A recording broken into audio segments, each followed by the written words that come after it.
이 시간에는 신앙생활에 힘이 있으려면 어떻게 해야 되는가? 두 번째로 살펴볼 것은 신앙생활이 어느 한쪽으로 치우치지 않고 건강한 신앙생활이 되려면 균형이 맞춰진 그런 신앙생활을 해야 되는데 어떤 요소들이 균형을 이루어야 되는가 하는 문제들을 살펴보겠습니다.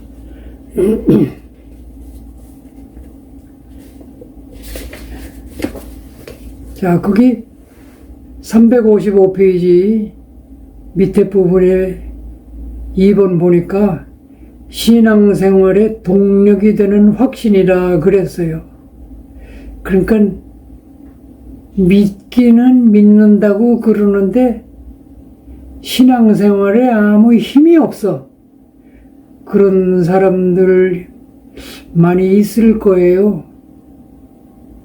그러니까 신앙생활이 힘이 없으면 사실상 여러분 생활하는 데 있어서 힘이 없으면 무슨 일을 하겠어요? 그리고 뭐 신바람이 나겠어요? 그러기 때문에 신앙생활에 있어서도 힘 있는 그런 신앙생활이 되려면 믿음이 아주 확고해야 되는데 무슨 믿음이 확고해져야 되느냐? 자, 그거를 지금부터 살펴보겠는데, 첫째, 믿음이 확고해져야 되는 내용 중에서 첫째로 확실하게 믿어야 되는 것은 내가 죄와 사망에서 구원받은 게 확실하구나. 죄와 사망에서 구원받은 확신을 우리가 가지게 되면 그러면 별로 흔들릴 일이 없어요. 신앙생활이 흔들릴 일이 별로 없다고.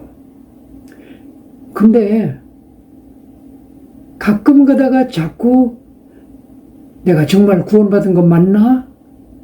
자꾸 그런 의심이 들 때가 있어요. 주로 어떤 때 그런 생각이 드는가 하면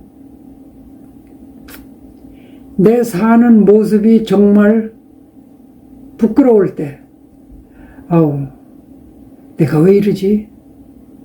내가 또 실수하고 내가 또 죄를 지었고 성경에는 뭐 사랑하라고 그러는데 나는 도무지 사람들이 미운 사람이 많고 뭐 기도하면 응답하신다고 그랬는데 나는 기도해도 응답도 잘 안 되는 것 같고 내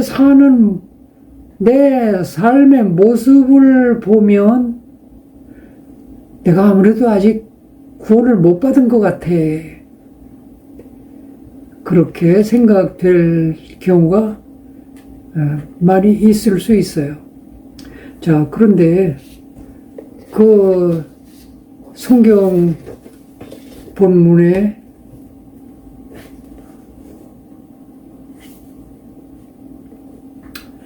죄와 사망에서 구원받은 확신 그래가지고 로마서 8장 1절에서 5절 말씀이 있네요. 같이 읽어보겠습니다. 그러므로 이제 그리스도 예수 안에 있는 자에게는 결코 정죄함이 없나니 이는 그리스도 예수 안에 있는 생명의 성령의 법이 죄와 사망의 법에서 너를 해방하였음이라. 율법이 육신으로 말미암아 연약하여 할 수 없는 것을 하나님은 하시나니 곧 죄로 말미암아 자기 아들을 죄에 있는 육신의 모양으로 보내어 육신의 죄를 정하사 육신을 따르지 않고 그 영을 따라 행하는 우리에게 율법의 요구가 이루어지게 하려 하심이니라. 이게 무슨 얘기인가 하면 우리는 어리석고 연약함 때문에 하나님 말씀을 그대로 다 순종하고 지키는 게 너무너무 어려워요. 아, 성경 말씀에 하나님 말씀에 이렇게 하라고 그랬는데 나 이렇게 못하네. 그러면 나는 구원받긴 틀린 거지? 내가 하나님 말씀을 그대로 다 지켜서 구원받는다고 하면 구원받을 사람이 없다고 그랬어요. 왜? 우리는 역시 연약하고 어리석기 때문에. 왜? 우리가 원래 죄인 출신이잖아. 그 사실을 잘 아시는 하나님이 하나님의 말씀, 하나님의 법을 지키라고 해도 그걸 다 지킬 사람이 없다는 사실을 아시고 자기 아들 예수 그리스도를 보내셔서 예수 그리스도에게 우리가 하나님의 말씀을 어긴 그 죄값을, 그 우리의 죄인의 신분을 해결하시려고 하나님이 그 아들을 보내셔서 죄값을 다 치르게 하시고, 그리고 하나님 말씀에 100% 순종하게 하시고, 그리고 우리가 교만해서 하나님과 끊어졌는데 겸손해야 하나님과 다시 관계를 회복할 텐데 우리는 다시 겸손해지지 못하니까 하나님의 아들이 죽기까지 순종하시고 죽기까지 겸손을 이루시고 우리 대신 예수님이 다 하신 거예요. 우리 대신 예수님이 죄 문제를, 죄값을 치르셔서 해결하시고 예수님이 겸손을 우리 대표로 이루시고 예수님의 순종, 하나님의 말씀, 하나님의 뜻에 순종하는 거 예수님의 대표로 다 이루시고, 그래서 하나님이 예수 그리스도를 보내서 우리가 못하니까 예수님을 대표로 세워서 예수님이 대신, 우리 대신 다 하게 하셨단 말이야. 하나님의 뜻대로 다 이루게 하셨단 말이야.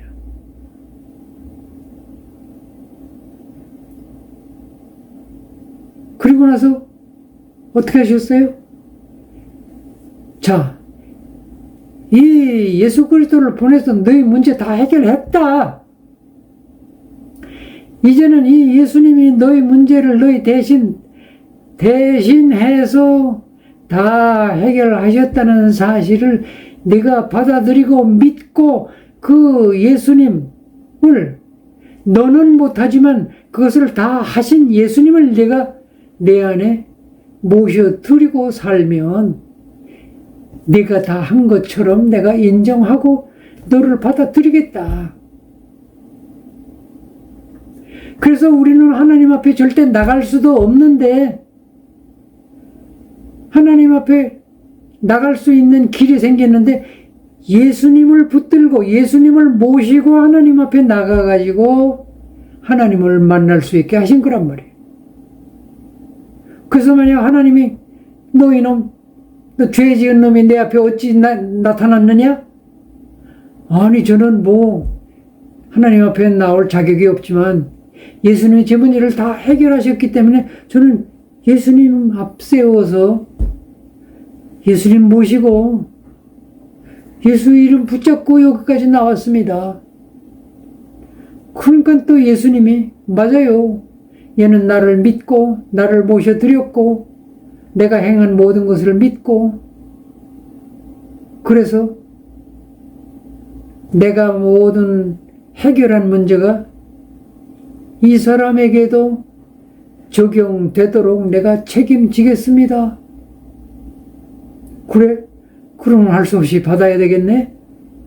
그래서 우리를 받아주시게 되는 것이 그게 구원이라 이 말이에요. 구원은 내가 뭘 잘해서 받은 게 아니에요. 내가 열심히 무슨 공을 세워가지고 그 대가로 받은 게 아니라고. 하나님이 해결하시고 하나님이 나를 구원하셨다고 말씀하면 그게 맞는 거지. 내 기분에 나는 아직 구원받은 것 같지 않아. 내 기분에 따라서 구원받고 안 받고 되는 게 아니란 말이야. 내 행위가 올바르냐 그러냐 내 행위의 대가로 구원받는 게 아니란 말이야. 하나님이 해결하셨다면 해결하신 거야. 그 사실을 믿으면 구원받는 거란 말이야. 하나님이 그렇게 약속을 하셨단 말이야. 근데 왜 자꾸 내 행동을 보며 내 행위를 보며 내 선행을 보며 내가 이렇게 해가지고 구원받은 거 맞아? 왜 자꾸 나를 보냐고 하나님을 보지. 왜 자꾸 나를 보고 판단하냐고. 예수님이 내 문제를 해결하셨다는 그 사실을 보고 판단을 해야지.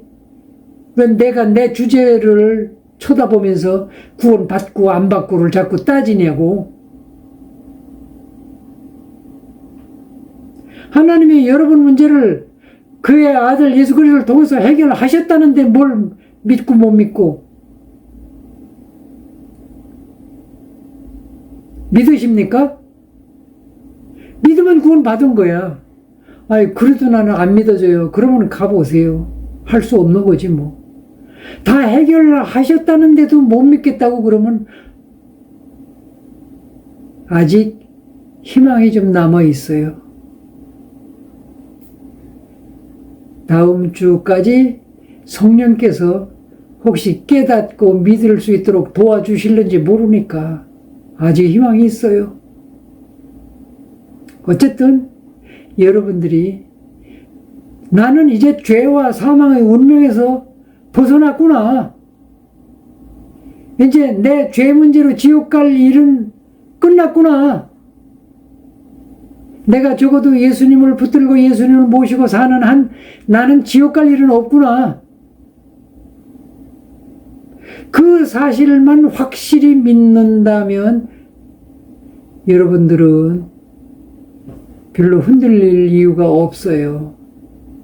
여러분들 자신의 그 행동, 실수하는 그 모습 때문에 여러분들이 실망하는 것까지는 괜찮겠지만 그것 때문에 여러분들이 구원받았는지 안 받았는지를 의심하고 흔들리면 그건 여러분들이 마귀에게 지금 속고 있는 거예요. 마귀가 하는 말은 여전히 여러분들 귀에다 대고 야, 네 주제에 오늘 아침에 한 네 행동을 보니 너는 구원 못 받았어. 바보야.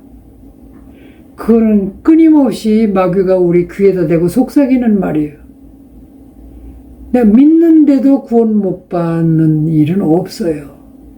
그러므로 내가 죄와 사망에서 구원받았다 하는 사실은 그거는 확실히 믿어야 돼요. 그게 안 믿어지면 구원 못 받은 거예요.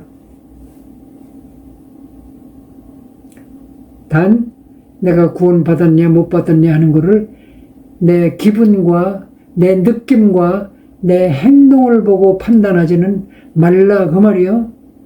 성경에 뭐라고 말씀했는가? 성경이 어떤 사람은 구원받는다고 했는가? 내가 그 성경에 써있는 거기에 내가 합당한가 합당하지 않은가? 그걸 봐야지. 하나님의 약속을 봐야지. 하나님이 이루신 일을 봐야지. 두 번째는 기도 응답에 대한 확신을 가져야 돼요. 여러분, 구원받았다는 건 여러분들이 하나님의 자녀가 된 거예요. 하나님의 자녀가 됐으면서 하나님께 뭐 부탁했는데 하나님이 안 들어주신다? 여러분처럼 그렇게 악질도 자식이 뭐 구하면 다 들어주잖아. 하나님이, 하물며 하나님이 여러분만도 못하겠어요?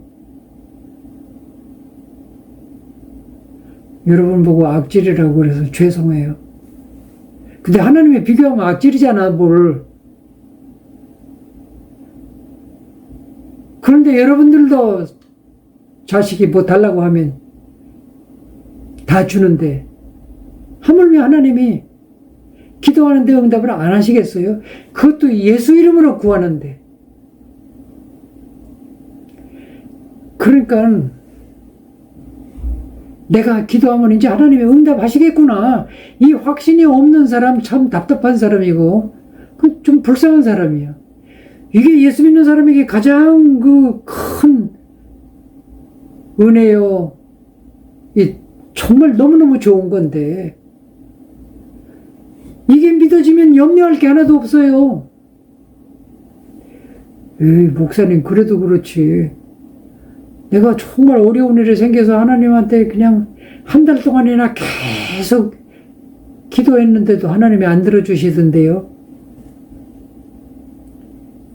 그거는 여러분들이 아직 기도에 대해서 공부를 안 해서 그래. 기도가 뭔지, 응답이 뭔지, 그리고 하나님을 잘 몰라서 그래. 그리고 여러분들의 수준과 하나님의 수준이 틀려요. 여러분들의 생각과 하나님의 생각이 틀려요. 그렇기 때문에 여러분들은 커피 먹고 싶어 죽겠어요. 커피 한 잔 주세요. 그런데 아버지, 엄마는 너 조그만 놈이 위도 약하면서 맨날 배탈 나면서 그 커피 먹으면 되겠냐? 네가 무슨 음료수를 먹고 싶은 모양이구나. 자, 이걸 먹어. 그러면서 몸에 좋은 100% 오렌지 주스나 뭐 그런 걸 줘도 응답이야. 그런데 어리석은 아들은 내가 커피 달라고 그랬지 언제 주스 달라고 그랬어? 엄마 바보야! 그러는 애들도 있기는 있어요. 그 수준이 안 맞아서 그래. 생각이 틀려서 그래. 응답이 없는 게 아니야. 또 어떤 경우에는 나 커피 먹고 싶어요. 근데 아무 소리도 안 해. 엄마는 들은 척도 안 해. 그러다가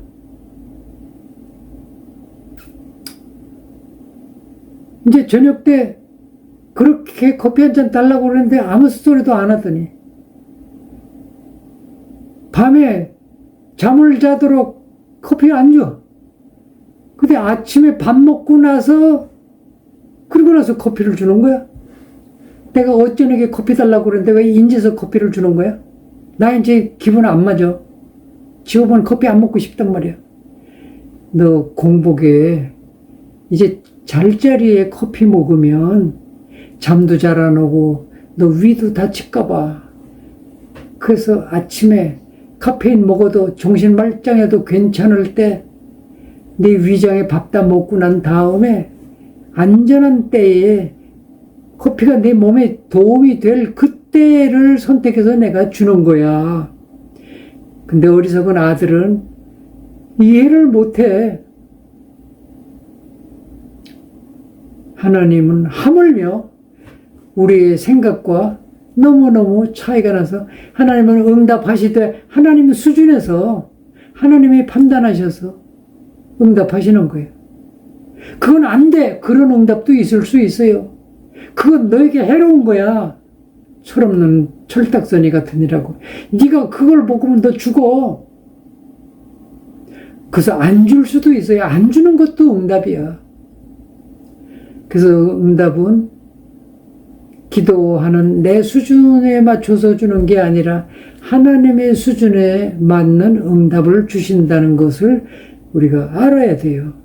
어쨌든 응답하세요. 여러분들이 예수 믿는 게 맞다면, 여러분들이 구원받고 하나님의 자녀가 된 것이 맞다면 하나님은 기도하면 응답하셔요. 근데 하나님 나 같은 것이 기도하는 걸 왜 응답하신대? 하나님은 바보 같은 여러분들의 기도에 응답하심으로 그 응답을 통해서 하나님의 영광 받으시고 하나님의 일을 이루어 가시기를 기뻐하시는 분이기 때문에 그래요. 여러분들은 좀 이상할지 몰라요. 좀 이상하네. 하나님이 나같이 죄인이고 나같이 정말 쓰레기 같은 인간이 기도하는데 그 기도를 왜 꼭 들어주신다는 거야? 하나님은 똑똑하고 잘나고 힘세고 부자고 그런 사람을 선택해서 쓰시는 게 아니라고 그랬죠. 별 볼 일 없는 사람, 보잘것없는 사람, 능력도 없고 뭐 가진 것도 없고 그런 사람을 선택해서 하나님은 하나님의 일을 이루어 가신다 그랬어요. 그러므로 여러분들이 기도하면 그 기도에 응답하심으로 말미암아 하나님의 일을 이루어 가시면서 하나님의 영광을 드러내시기를 기뻐하셔요. 그럼 여러분들은 주로 어떤 기도를 하면 좋겠어요? 하나님이 원하시는 일, 하나님이 이루고자 하시는 일을 여러분들이 기도할 때 여러분들도 가장 영광스러운 응답을 받을 것이고 하나님도 기뻐하시며 하나님의 일을 이루시고 하나님이 영광 받으시는 그 응답을 하실 수 있겠죠. 여러분도 기쁘고 하나님도 기쁘고 여러분도 영광이 되고 하나님도 영광이 되는 그런 기도를 하면 하나님이 더 기쁘게 빨리 응답하시겠죠. 여러분들이 응답을 못 받는 것은 잘못 구하기 때문이다. 그렇게 성경이 말하고 있어요. 그래서 기도 응답을 꼭 받고 싶으시면 하나님의 뜻 안에서 하나님의 말씀 안에서 그렇게 기도해야 된다는 사실을 기억해야 되죠. 거기 성경 본문에 나와 있어요. 너희가 내 안에 거하고 내 말이 너희 안에 거하면 무엇이든지 구하라 다 이루리라. 이게 무슨 말이에요? 예수님과 내가 하나가 돼서 예수님과 내 마음이 하나가 될 때, 즉 내가 성경 말씀 안에서 예수 그리스도 안에서 기도할 때 그 기도는 하나님의 뜻에 맞는 기도가 되기 때문에 100% 응답받을 수밖에 없겠죠. 자, 그 다음에 세 번째로 또 우리가 반드시 믿어야 되는 거. 성령 하나님께서는 항상 내 길을 인도하시는구나. 왜? 내가 하나님의 자녀이기 때문에.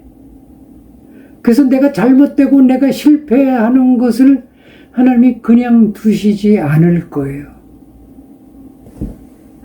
그러므로 내가 혹 길을 잘못 든다고 할지라도 하나님이 그대로 내버려 둬가지고 망하게 그렇게 두시지 않는다 이 말이에요.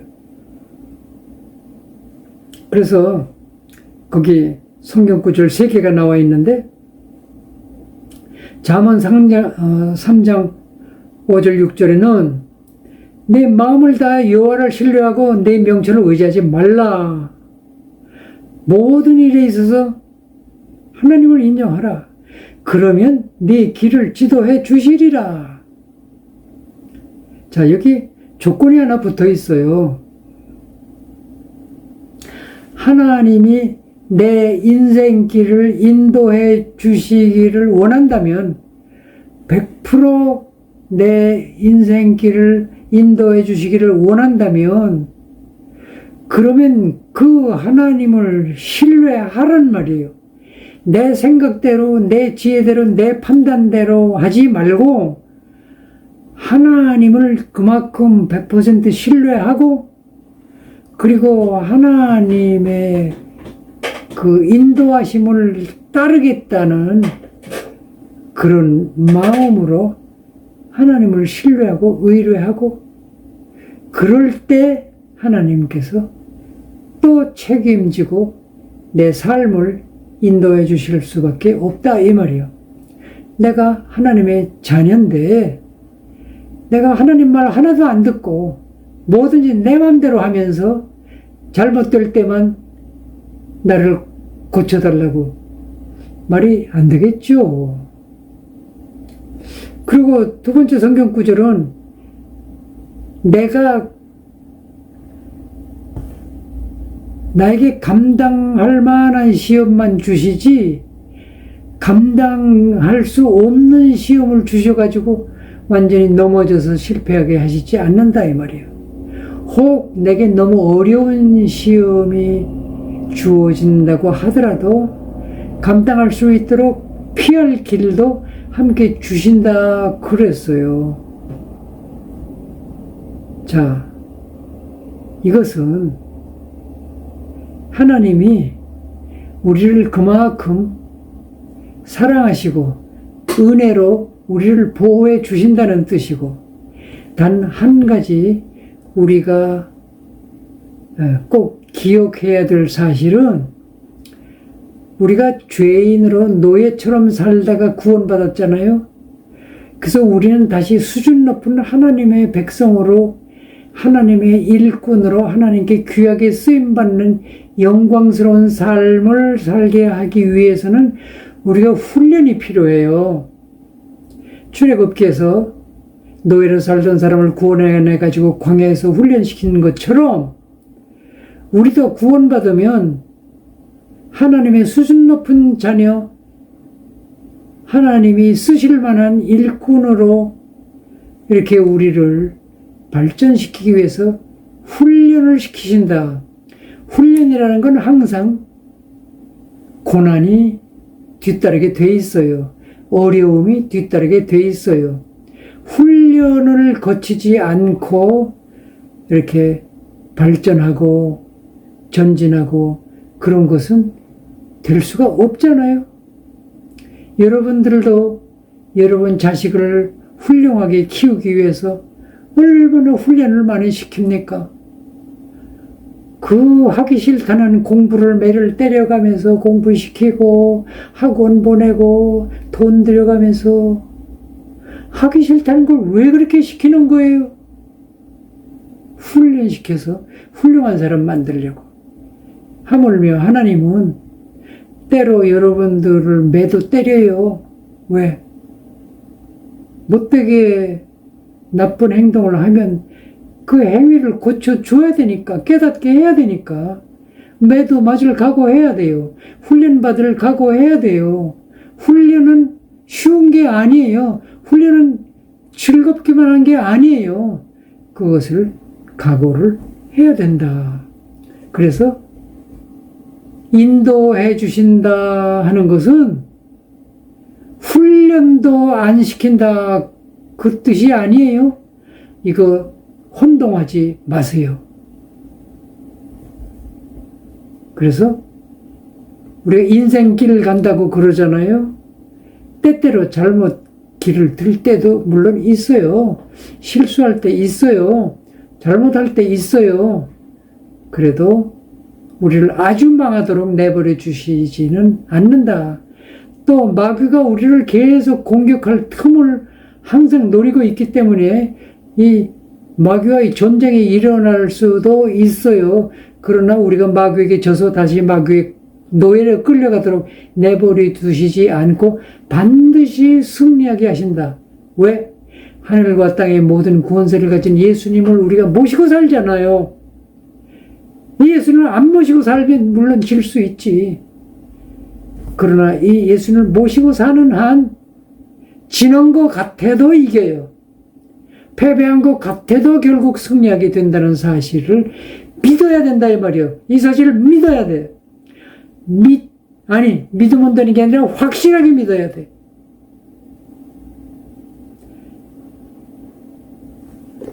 자, 그 다음에는 이제 또 하나 확고하게 믿어야 되는 게 예수님의 재림에 대해서. 예수님이 다시 오신다고 그랬어요.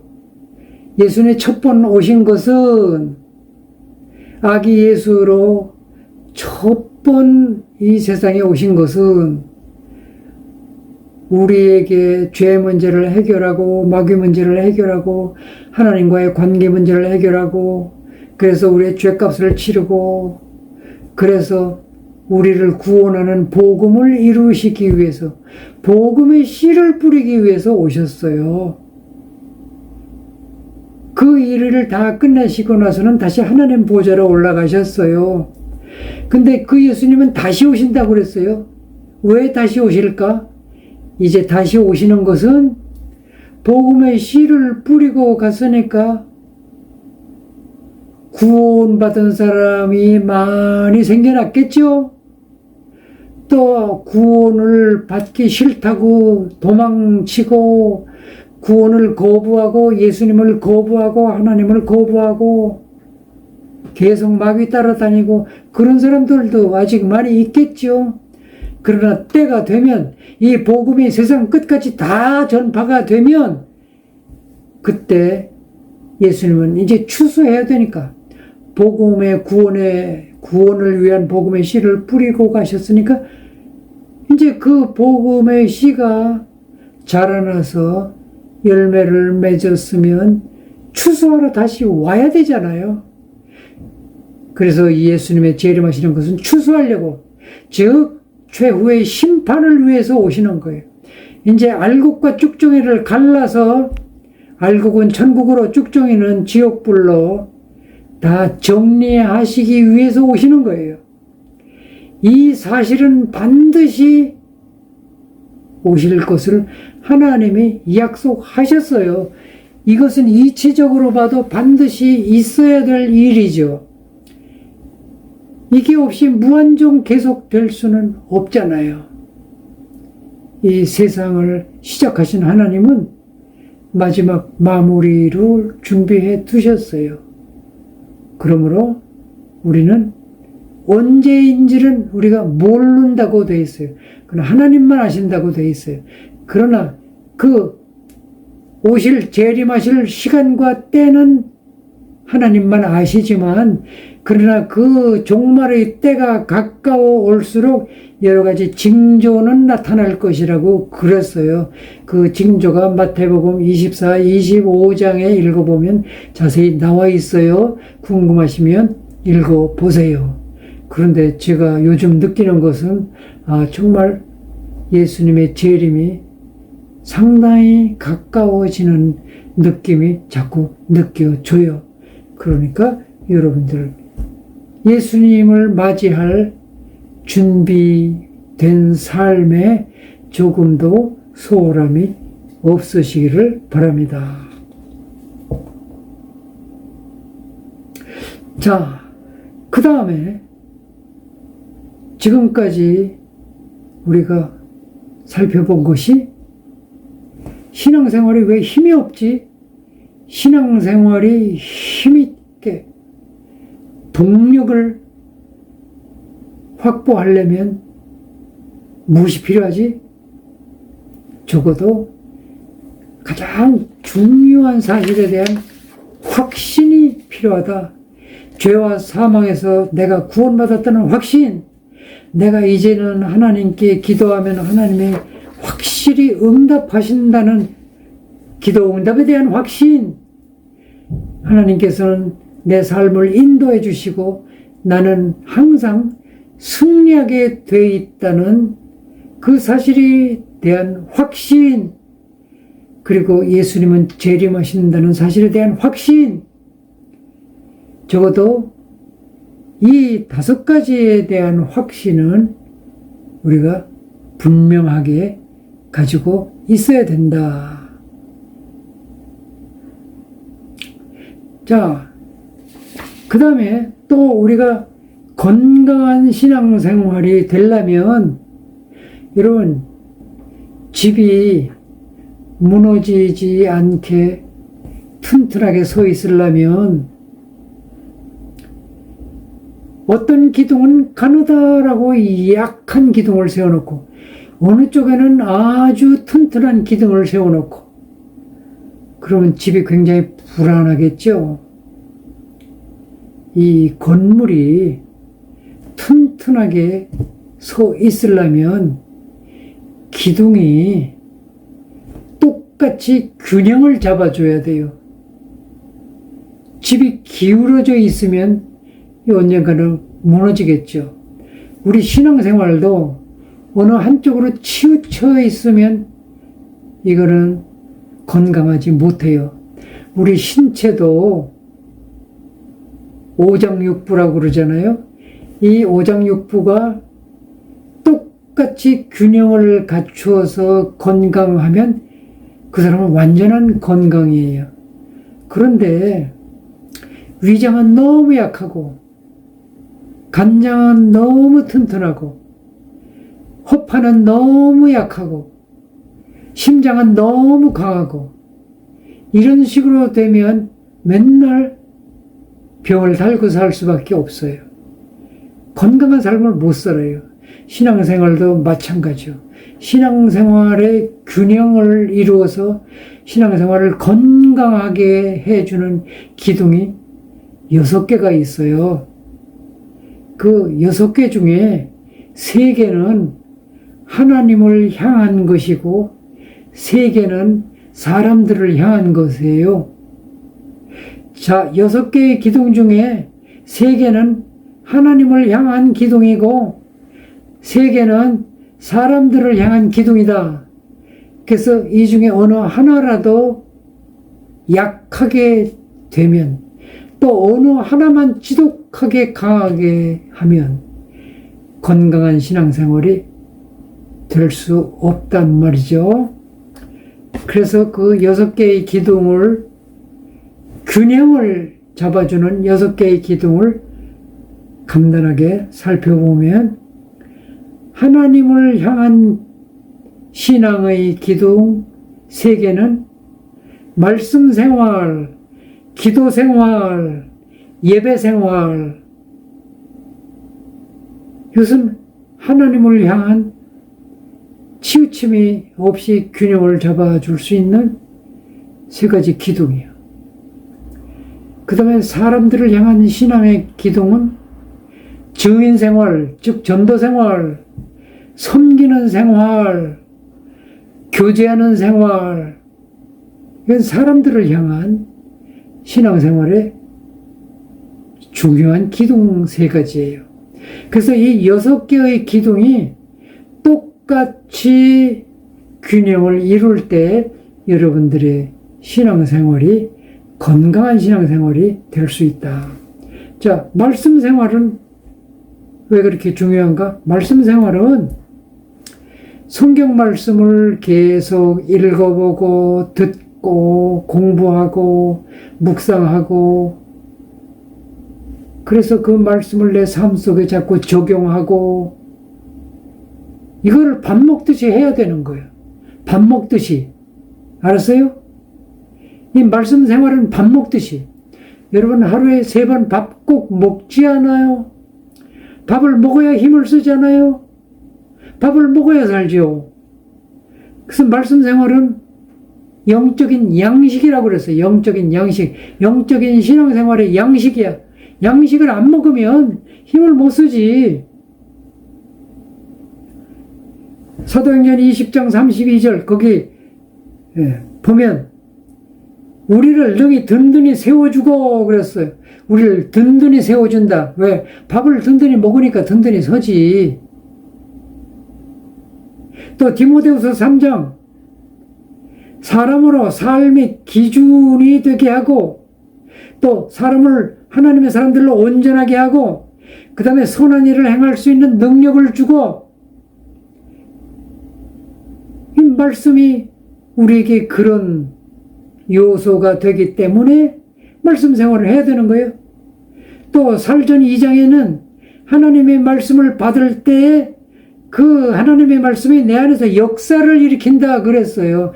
하나님의 말씀은 능력의 말씀이기 때문에 그 하나님의 말씀을 내 안에 자꾸 올바르게 받아들이면 그 말씀이 내 안에서 역사를 일으킨다. 능력의 역사를 일으킨다.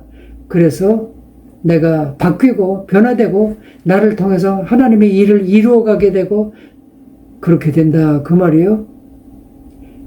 그래서 이 하나님 말씀을 영의 양식이다 그렇게 표현하는 거예요. 계속 먹어야 돼. 한 번 먹고 한 달 있다가 또 한 번 먹고 한 달 있다 그럼 기운을 차리겠어요? 살겠어요? 두 번째는 기도의 삶이 필요하다. 여러분 거기 데살로니가전서 5장 17절 쉬지 말고 기도하라 그랬어요. 쉬지 말고 기도하라는 것은 무슨 뜻이냐? 여러분이 육신에 살기 위해서 쉬지 말아야 될 것도 뭐 있어요? 잠시도 쉬면 안 되는 게 뭐야? 호흡을 쉬면 어떻게 돼요? 호흡을 쉬면 죽지. 쉬지 말고 기도하라는 건 호흡처럼 하라는 뜻이야. 왜? 기도를 왜 그렇게 호흡처럼 쉬지 말고 해야 되는데? 기도는 하나님과의 관계를 쉬지 말고 하라는 뜻이에요. 하나님과의 관계가 잠시라도 끊어지면 그 틈에 마귀가 끼어드니까 하나님과의 관계가 잠시라도 끊어지면 안 돼. 그렇기 때문에 기도는 호흡, 육신에 호흡하듯이 쉬지 말고 하나님과의 관계를 지속하라는 거예요.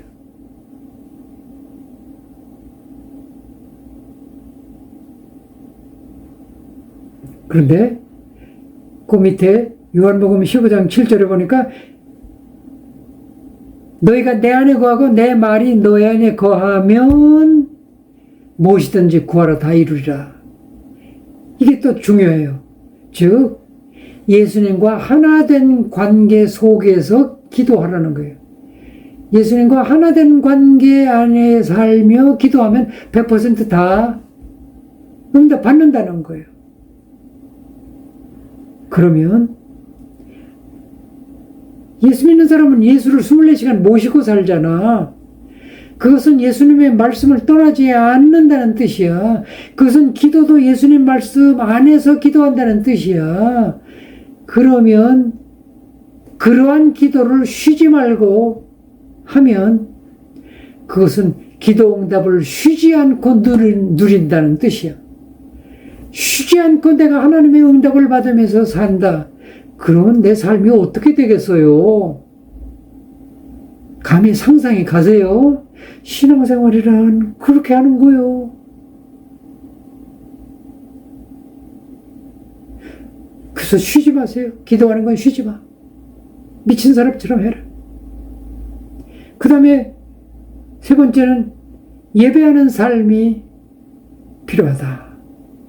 왜 그렇게 예배를 또 해야 돼? 예배 일주일에 한 번만 하면 되는 거 아니에요? 아니, 예배는 일주일에 한 번만 하는 게 아니야. 그 로마서 12장에 보니까 너의 몸을 하나님이 기뻐하시는 거룩한 산 제물로 드리라. 너의 몸을 하나님께 쓰임받도록 내어 드려라. 자, 여러분, 그러기 위해서는 하나님의 온전하신 뜻, 하나님이 기뻐하시는 뜻, 하나님의 선하신 그 하나님의 뜻이 무엇인지를 분별을 해야지. 그래야 그 하나님에게 쓰임받도록 나를 드릴 수가 있겠죠?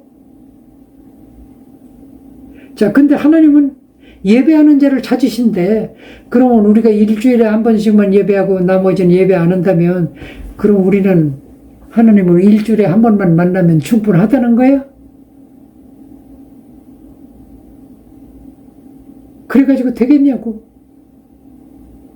그래서 이걸 정리하면 예배는 하나님과의 만남이야. 한마디로 말하면 하나님과의 만남이 예배야. 근데 어떻게 만나느냐?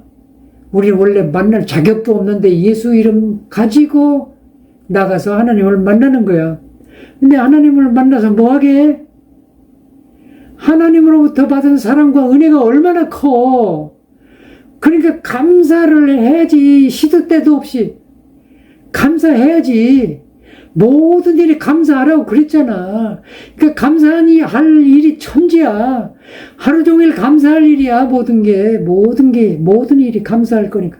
그러니까 하나님 앞에 나가서 뭐하게? 감사해야지. 그래, 하나님이 우리를 왜 창조하셨어? 하나님의 영광 돌리려고 창조했지. 그러면 하나님 앞에 나가서 뭐 해야 돼? 하나님의 사랑과 은혜에 감사하고, 그리고 내게 이렇게 감사할 수 있는 사랑과 은혜를 이렇게 풍부하게 부어줬으니 나도 하나님의 영광을 위해서 살아야지. 자, 그러면 하나님을 만나는 게 예배다. 하나님 왜 만나야 돼? 어떻게 만나야 되는 거예요? 감사함으로 하나님을 만나고, 하나님께 영광을 돌려드리며 하나님께 만나고, 하나님으로부터 받는 은혜와 사랑을 감사하며 하나님께 나를 통한 하나님의 영광을 드러내기 위해서, 그래서 하나님을 맨날 만나야 되는 거예요. 하나님 만나는 건 꼭 예배를 교회에서만 드리는 게 아니에요. 그것은 우리가 함께 예배 드리는 거예요. 함께도 예배 드려야 되지만 또 나 개인적으로는 기도하는 것처럼 항상 하나님을 만나야 돼. 만나서 뭐하게? 나를 사용해 주세요. 나를 항상 하나님께 맡겨 드려야 되니까. 그래야 하나님이 항상 나를 통해서 일을 하실 거 아니야. 그래서 함께 예배드리는, 단체로 예배드리는, 그런 모여서 드리는 예배가 있고, 그래서 예배를 자주 드릴수록 좋기 때문에 초대교회에서는 매일 모였어요. 매일 모였어. 그래서 우리가 히브리서 10장에 읽어보면 너희는 모이기를 힘쓰라고 그랬어. 근데 코로나 핑계대고 우리 그동안 참 편하게 모이는 거 정말 안 하고 편하게 잘 지냈죠?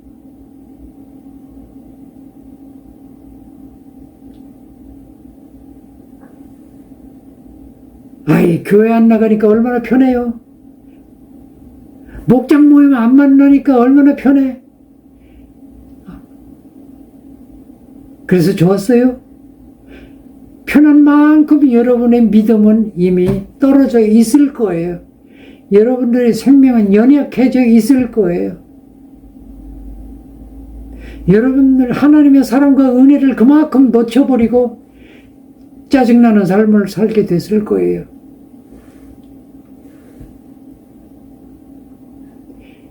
여러분, 보이지도 않는 바이러스의 위협에 꼼짝도 못하고 벌벌 떨고 커피숍이나 음식점이나 전철관에는 다 돌아다니면서 그 바이러스가, 그 100억 들어찬 전철가에는 바이러스가 다 도망가 버리고, 극장에는 바이러스 다 도망가고, 백화점에는 바이러스 하나도 없고, 교회만 바이러스가 꽉 찼어요? 참, 그 바이러스 이상하네. 핑계가 좋지.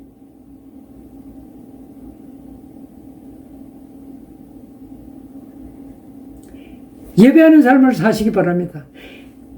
모여서 개인적으로 예배, 즉 하나님을 쉴 새 없이 만나서 하나님이 나를 사용하셔서 일하시도록. 세 번째는 증인의 삶을 살아야 돼. 증인의 삶이란 전도하는 삶인데, 복음 전하는 삶인데, 내가 하나님이 얼마나 좋으신 분인지, 예수 그리스도를 통한 구원의 삶이 얼마나 좋은 것인지, 이것을 내가 체험했으면 그것을 증거해야, 증인으로서 증거해야 되잖아. 온 세상에 예수 그리스도를 전파해야 되잖아. 하나님의 복음을 세상에 전파해서 다른 사람들도 이 복을 받고 다른 사람들도 구원받게 해줘야 되잖아. 이것은 우리에게 최고의 비전이고 최고의 사명이고 하나님의 최대의 관심사고, 바울 사도는 이걸 너무나 잘 깨닫고 이해했기 때문에 바울은 모든 사람의 종으로 살았다 그랬어요. 왜? 복음 전파를 위해서. 한 사람이라도 더 구원하기 위해서. 그 다음에 섬김의 삶을 살아라. 이것도 사람을 향한 신앙생활인데, 섬김을 살아라. 예수님이 마가복음 10장에 뭐라고 그랬어요? 내가 세상에 온 것은 섬김을 받으러 온 게 아니라 섬기러 왔다. 요한복음 13장에 보면 예수님이 스승이요 선생님이요 하나님 아들이요, 그럼에도 불구하고 제자를 선택했는데 그 제자들의 발을 씻어주면서 뭐라고 그러시요? 내가 선생이 맞다. 그러나 선생인 내가 제자들인 너의 발을 내가 씻어준다. 왜냐하면 너희들에게 본을 보여주려고. 선생이 예수님이 제자의 발을 씻어주는 것을 보고 너희도 이 섬기는 삶을 좀 배워서 너희도 이렇게 살아라. 그렇게 말씀하셨잖아요, 예수님이. 우리가 예수님 믿는다면서 예수님이 이런 걸 보여주면서 가르쳐 줬는데 우리는 다른 사람들을 섬기는 삶을 안 살겠다고요? 나 자존심상 그거 못한다고요? 그럼 예수님 안 믿겠다는 뜻이지. 여러분, 이 섬기는 삶은 그리스도인의 삶의 기본이에요. 사랑해라, 겸손해라, 봉사해라, 전도해라, 뭐 이런 게 이게 다 섬기는 삶이라는 그 의미를 포함하고 있는 단어들이에요. 아까 고린도전서 10장 31절부터 읽어봤잖아. 너희는 먹든지 마시든지 무엇을 하든지 하나님의 영광을 위해서 하라. 하나님의 영광을 위해서 한다는 게 어떻게 하는 거냐? 33절. 내 유익을 구치 말고 다른 사람의 유익을 구해라. 그리고 다른 사람을 기쁘게 해서 다른 사람이 구원받도록 해라. 고린도전서 10장에 그렇게 말하는 동시에 9장에는 그래서 나는 모든 사람이 종으로 살고 있다. 왜? 나도 복음에 참여하기 위해서. 이게 섬김의 삶이란 말이에요. 그리스도인은 섬김의 삶의 기본적인 자세예요. 마지막으로 교제. 이 교제는 다른 것보다 좀 덜 중요하게 생각하는 사람들이 가끔 있더라고. 여러분, 교제란 뭐냐? 여러분들의 손과 발이 같아요, 달라요? 코와 눈이 같아요, 달라요? 입과 귀가 같아요, 달라요?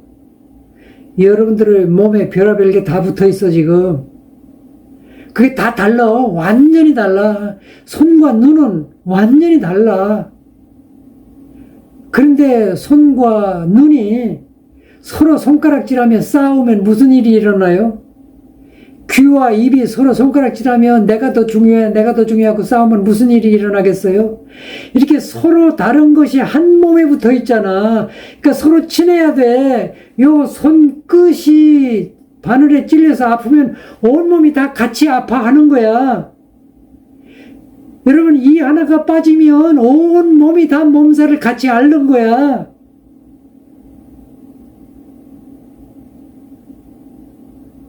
여러분들은 그리스도를 머리로 삼은 한 몸의 지체잖아. 여러분들이 다 각각 달라요. 물론 각각 다르지만 그리스도라는 머리에 한 몸으로 붙어있는 지체잖아. 근데 어떻게 친하게 안 지내겠어? 어떻게 교제하지 않겠냐고.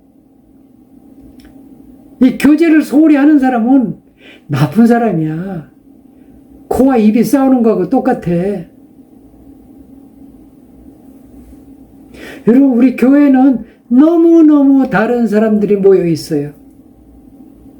그래서 여러분들 중에는 다른 사람은 괜찮은데 꼴 보기 싫어하는 사람 몇 사람 있어. 속으로 그렇게 생각하는 사람 많이 있을 거야. 여러분은 여러분들의 손가락 중에 새끼손가락이 제일 못생기면 그 새끼손가락 잘라버리세요. 여러분들의 발가락 중에서 엄지발가락에 무좀이 생겨가지고 엄지발가락 발톱이 완전히 못생겼어. 그러면 그거 잘라버리세요? 안 봐요, 그냥? 보기 싫으니까 안 봐요? 그거 어떻게든지 치료하려고 난리잖아. 여러분들이 혹시 교회 내에 보기 싫은 사람 있으면 그 사람 고쳐주려고, 그 사람 사랑하려고 얼마나 기도해봤어요. 그 사람 위해서 더 기도해야지. 그 사람 더 사랑해야지. 교제 똑같이 중요합니다. 여기서 조금 더 중요하고 좀 덜 중요한 게 없어요. 이 6개의 기둥이 균형을 맞춰야 여러분들의 신앙생활이 건강한 신앙생활이 된다는 사실 여러분들을 꼭 기억하시기 바랍니다. 자, 오늘은 조금 길어졌는데 12장 교회와 신앙생활에서 오늘은 주로 신앙생활에 대해서 말씀을 드렸어요. 신앙생활은 어떤 삶인가? 신앙생활의 핵심적으로 중요한 것은 어떤 것인가?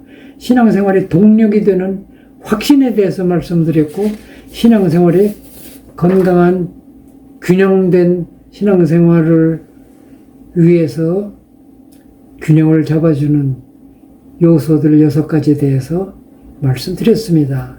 다음 시간에는